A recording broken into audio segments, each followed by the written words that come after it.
Having noticed the salient fact on which there is not much dispute, this court is firstly constrained to observe that there is no material or evidence to indicate what steps the corporation took between 30th April 1996 to 3rd February 1998.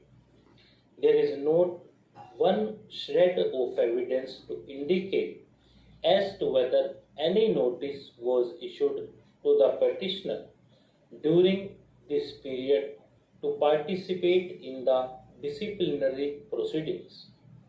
As noticed above, although the order dated 24th April 1998 asserts that various dates had been fixed by the inquiry officer appointed on 17th February 1997, no such notice has been placed on the record, nor have details of any such notice been alluded to or disclosed in the affidavit filed in these proceedings on behalf of the corporation.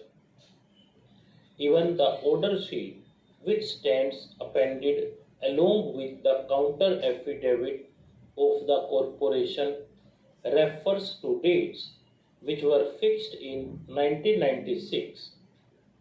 On the above state of the record, the submission of the learned counsel for the petitioner that the disciplinary proceedings were revived only in 1998 after a long spell of unexplained silence and inaction appears to have force.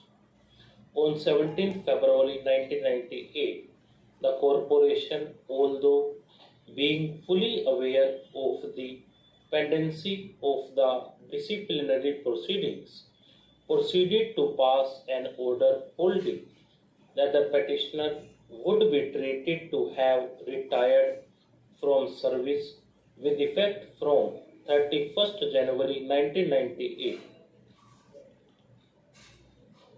If the petitioner was permitted to retire with effect from 31st January 1998, this court fails to comprehend what authority inhered in the corporation to proceed with or continue the disciplinary proceedings or to inflict any punishment upon the petitioner.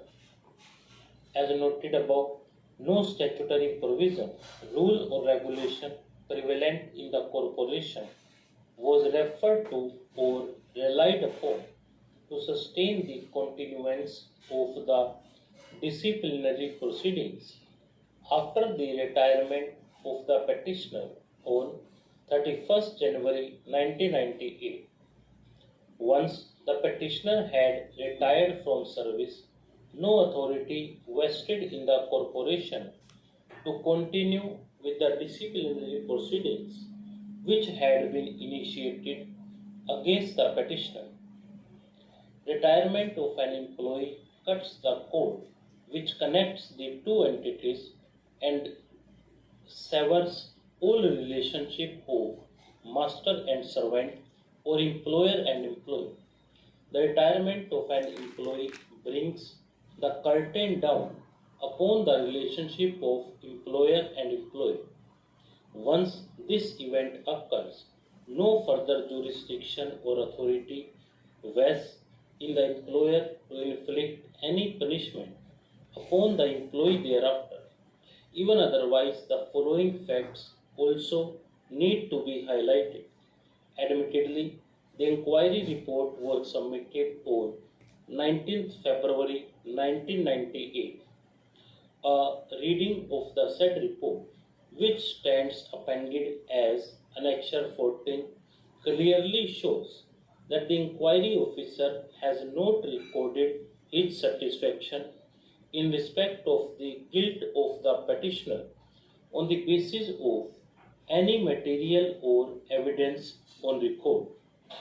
The only conclusion recorded by the inquiry officer is that since the petitioner did not cooperate with the disciplinary proceedings, and that from his conduct it is clear that he does not want the proceedings to be concluded. He had no option but to record a finding that the charges stand proved. Stop.